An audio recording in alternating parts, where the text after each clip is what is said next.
Well, we're moving on up to the east side, to a deluxe apartment in the sky. Moving on up to the east side. We finally got a piece of the pie. Fish don't fry in the kitchen, beef don't burn on the grill. Took a whole lot of trying just to get up that hill. Now we're...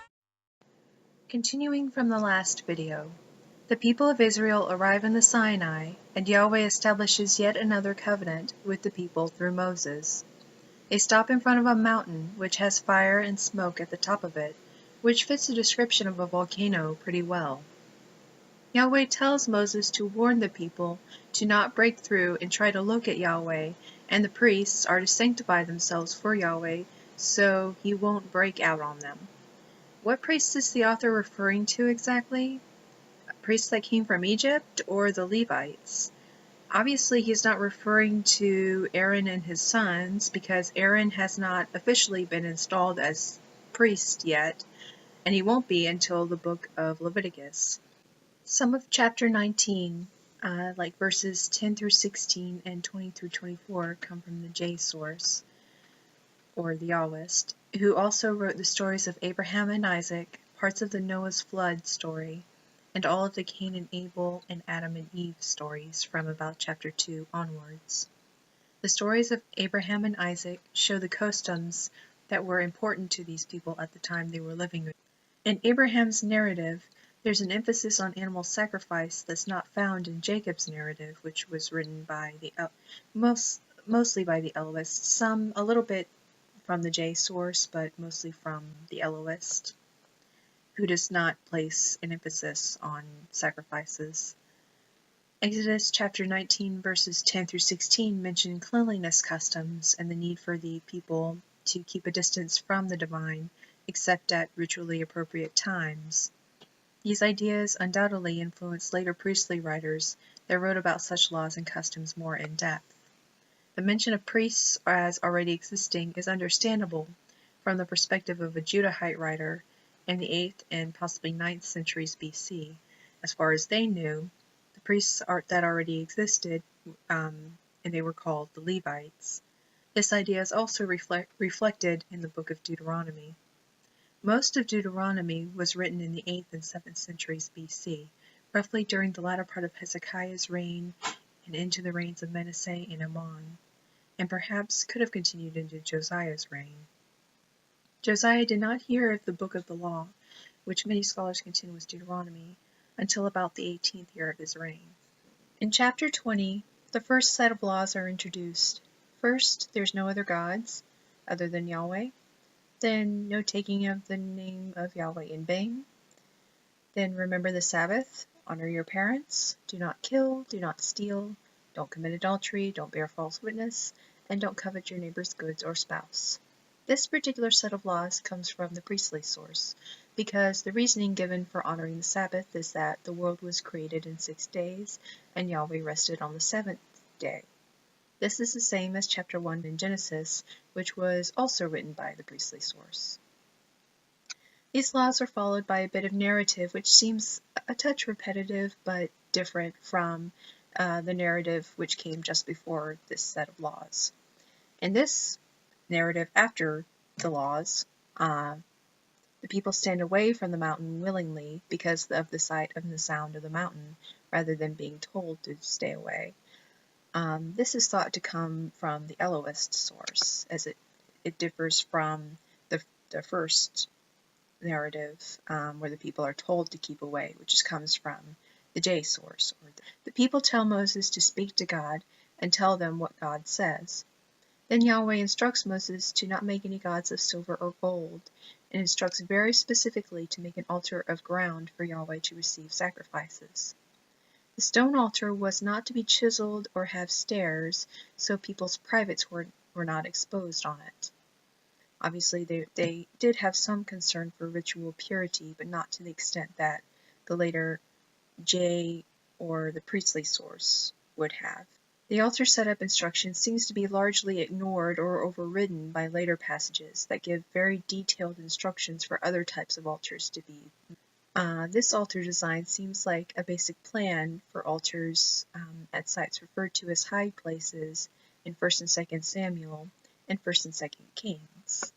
In chapter 21, the laws of the Elohist source continue with rules presented for slavery, which allows male slaves to go free after serving 6 years, but includes a fairly easy loophole for masters to keep young single male slaves. The passage states that if a slave comes into a master's house married, he is to leave with his wife. However, if a slave comes into a master's house single and marries while he is with his master, the wife and any children they have cannot go free even though he can. However, there is a proviso allowing the male slave to bind himself to his master for life so he can stay with his wife and children, although once he does this, he will never be free. In the case of female slaves, they cannot be released like the male slaves can. The only options for female slaves were to be concubines or to be given to the master's son as a wife. Next are laws concerning lethal assault, kidnapping, the cursing of parents, and rules for dealing with bulls that gore people, as well as compensation for injured animals. In the case of lethal assault, the person was to be put to death without fail, unless they are obviously not lying in wait for their victim, which is apparently an easy thing to tell. In the case of kidnapping and cursing of parents, the person was to be put to death without fail. In chapter 22, the laws are concerned with the theft of animals and other possessions for which the thief is meant to compensate their victim. There is also a law about the seduction of virgin girls for which the seducer was meant to marry the girl or compensate the girl's father for her lost virginity. There's another law about not keeping enchantresses alive. According to the direct Hebrew to English translation, the word used is enchantress, is translated as enchantress. In the New World Translation, the word is sorceress, and according to the King James Version, the word is simply witch. There's also laws about not keeping those who practice bestiality alive, and not keeping idolaters alive. There's no mention of homosexuality or rules against prostitution in the Elohist source. Then the author mentions that people should not mistreat foreign residents or afflict widows or fatherless boys, which is a good rule. Further, the Israelites are ordered to return clothing used to secure loans of money, to not curse God or a chieftain, and to give their produce and firstborn without hesitation, and to not eat unclean things. The law about giving firstborn without hesitation does not mention redeeming any livestock or firstborn children. In chapter 23, the writer continues with warnings against giving false testimony, or following the crowd to pervert justice, or showing partiality when judging a case. Then the writer switches back to rules about animals again briefly, and advises against leaving a bull or a donkey of an enemy, and instead helping to get it loose and get it returned to its owner. Then the writer switches back yet again to not telling falsehoods or killing the innocent, and warns against taking of bribes and oppression of alien residents. Then the writer switches tack yet again and tells the Israelites to sow seeds on their land for 6 years, but to leave a field fallow in the 7th year. And then the writer adds that a person should not work on the Sabbath day in order that the beasts of burden and slaves and alien residents can have an opportunity to refresh themselves. Likely this was written before the creation story in Genesis chapter 1. It might not have been thought of yet at that time. And this also contrasts with the other reasoning and seems like it would be older than that given by the priestly source. Then comes another warning against mentioning the names of other gods. Then a mention of a celebration of festivals including the festival of unfermented cakes, later to be known as Passover, the festival of harvest of first ripe fruits, and the festival of ingathering. Then there are more warnings against offering leavened bread with the blood of a sacrifice and leaving fat sacrifices out until morning, as well as a warning against boiling a kid in his mother's milk. Then Yahweh promises to send an angel and tells the people to obey him and promises various blessings. Most of these laws, with the exception of the first part of chapter 20, come from the Elohist source, which is thought by many scholars to be the earliest source in the Old Testament. One can also see early concepts of the thou shalt not laws in the e-source if one looks hard enough. For instance, the laws against thievery and bearing false witness in the e-source could have easily been simplified at a later time to a format that all people could understand. Further, the writer tells the Israelites to not bow down to the gods of other nations or imitate their practices, but instead demolish their sacred pillars. The writer in turn promises that Yahweh will bless the people with good food, fertility, and good health, and to throw the people of other nations into confusion and dejection, and that the people of the other nations, like Canaanites, Hivites, Hittites, will be driven out little by little. Try to remember this for later. I will be bringing it up again at a later time. The writer further promises that the people's boundary will be set from the Red Sea to the Sea of the Philistines and from the wilderness to the river. In chapter 24, Moses relates all Yahweh tells him and proceeds to consecrate the people with blood. Then Moses, Aaron's 2 older sons, and 70 other men of Israel are allowed to see a vision of Yahweh, even though the people are not supposed to be able to see God and live. Maybe these guys didn't see God directly, just maybe a vision. Then Moses goes up to speak with Yahweh alone for 40 days and nights. Obviously, it didn't literally take 40 days and nights. The part with Moses consecrating the people with blood, again comes from the Elohist source, and seems like the simplest and oldest telling of the story of how the law was handed down to the people.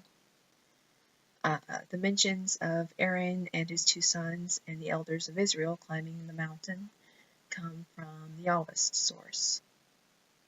Then the Elohist continues on with Moses and Joshua climbing into the mountain for Moses to receive the testimony. This I never quite understood. I mean, Moses already had copied the laws that Yahweh told him and recited those to the people twice. So why would he need to go get another set of laws? Unless it was like originally a plot device to get Moses away from the people for a period of time. Anyway, from chapters 25 through 31 is an account of the materials with which Moses was to make the tabernacle with, as well as utensils and other items which would fill the tabernacle. These subsequent chapters are from the priestly source and are extremely detailed. I do want to go over the tabernacle contents briefly. I'll try not to bog you guys down with too many details. Here goes. First, in chapters 25 through 27, Yahweh tells Moses to ask for a contribution from the people of various materials with which the tabernacle and priestly garments would be made of. Then Moses goes into details about how to make the ark that the testimony would be put inside of. And the ark is supposed to be covered with cherubs on either side of the top of it. And the cherubs are supposed to face each other. Next, instructions are given for the table for food offerings, along with various utensils, a lampstand, snuffers, and fire holders.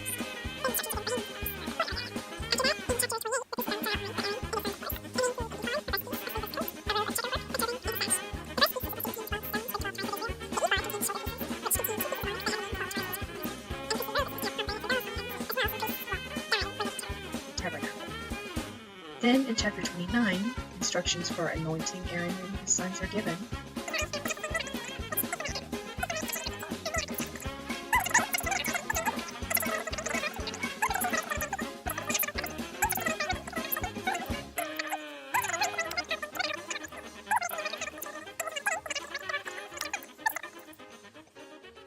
I don't believe every single line of the writings attributed to the priestly source came during the exile period.